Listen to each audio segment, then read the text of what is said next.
If we ask now this guy Abbas, guys, should I give him a chance? Should I give Abbas a chance so we can laugh just for fun? And you will see Abbas yesterday is the same as Abbas today, as the same as Abbas tomorrow. He is just a kid. He have no idea. You want to do it for fun? Just for fun. Yeah, Abbas, I'm going to call you just for fun. So again, this idiot Christian Prince does not know what he's saying, so we're gonna expose this bastard. He was talking about, as you can see before, that he was showing a screen and saying that the Prophet Muhammad ﷺ wanted to expel the Jews and the Christians and the pagans from the Jazeera. Now some sub-narrators have said that the Prophet Muhammad ﷺ meant by that Mecca and Medina, and some others said that he only meant by that the land of Hijaz and Yemen.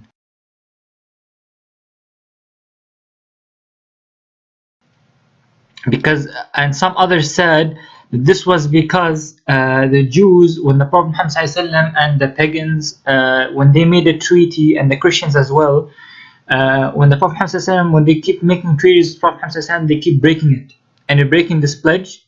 So the Prophet Muhammad ﷺ wanted to expel them, but there was only one condition that happened. So if we look here, this is a hadith in Sahih Bukhari, as you can see here.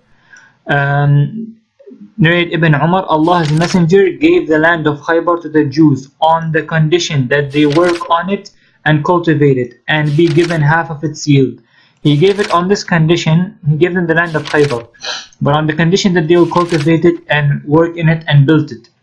Same thing if we look in the for the Muslimin, when the immigrants came from Mecca, they came to Medina, as you can see. It's another hadith in Sahih Bukhari here.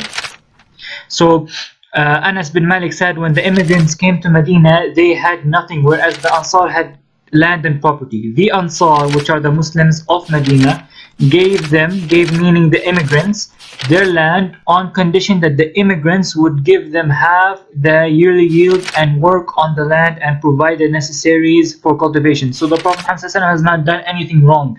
He and the Muslims have not done anything wrong. They gave them the land on the condition, like the Prophet Muhammad ﷺ gave the land to the Jews on a condition that they would work in it and give half of the yearly yield, and even do a lot of cultivation in it, and not leave this land, barren. So you can see here the same exact thing.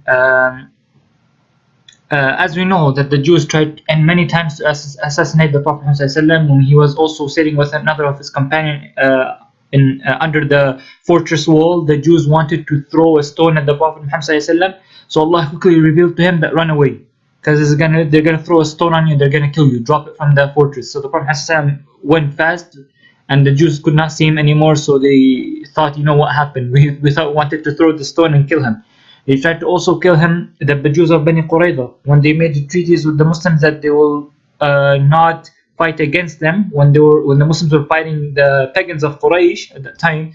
But then the pagans of Quraysh came and bribed them, and so what happened afterwards is that they broke the treaty with the Prophet Muhammad ﷺ, and they followed the pagans, or the rules of the pagans. And that's why the Prophet ﷺ had to punish them, because breaking a treaty, especially in war, is like killing a Muslim, or like planning against him. So we see this here. They also, Prophet ﷺ at one point, he wanted to actually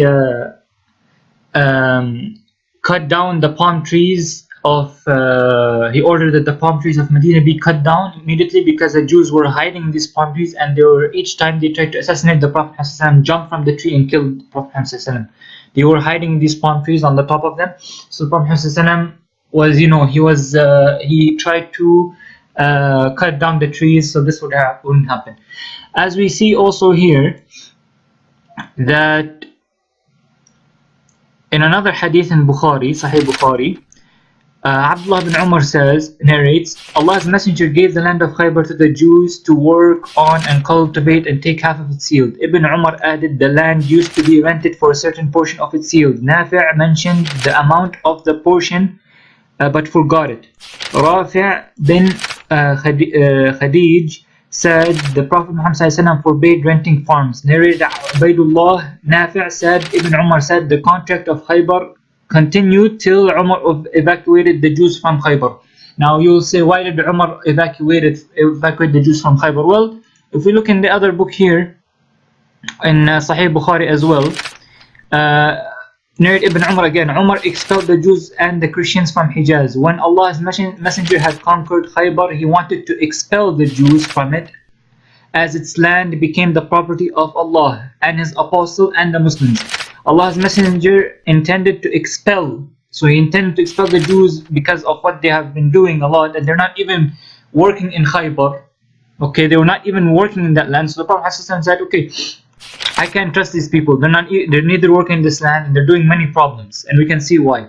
Jews, but they requested him to let them stay there on the condition that they would do labor and get half of the fruits. So Allah's messenger told them, we will let you stay on this condition as long as we wish. So the Jews, kept on living there until Umar forced them to go towards Tayma and Ariha.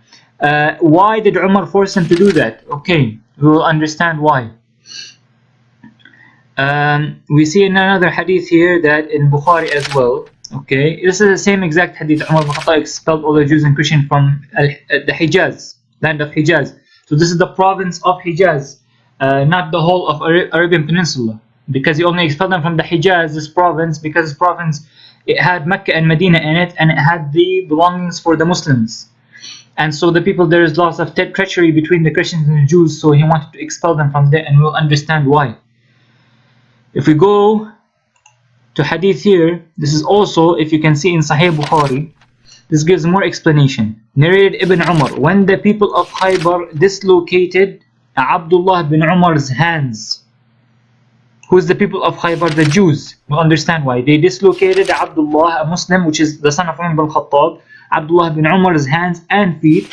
Umar got up delivering a sermon saying, no doubt Allah's messenger made a contract with the Jews concerning their properties and said to them, we allow you to stand in your land as long as Allah allows you.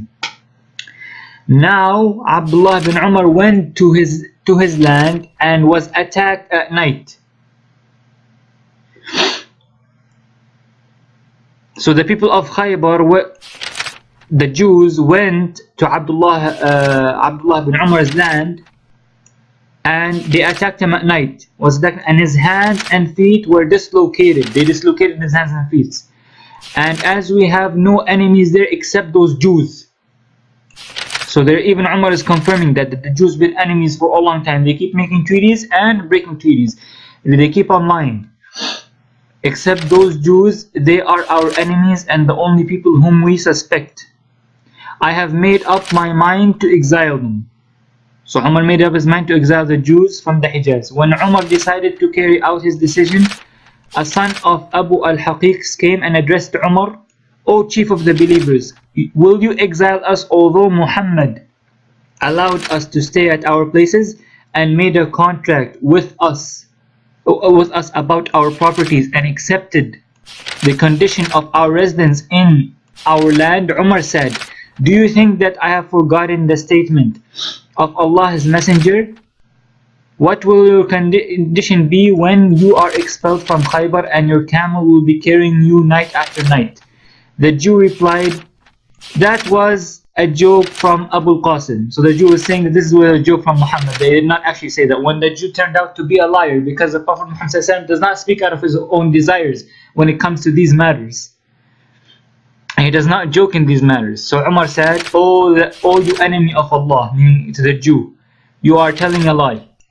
Umar then drove them out and paid them. So Umar did not do injustice to them. He paid them their full amount of how much they cultivated from the land. He paid them the price of their properties in the form of fruits, money, camel saddles and ropes, etc. Okay? So this is how this idiot Christian prince lies to the people here. Just to put this out there, and inshallah I will keep making next video to expose. I don't want to take too long in this video. Please share this video and re-upload it, my dear brothers and sisters. Wassalamu alaikum wa rahmatullahi wa barakatuh.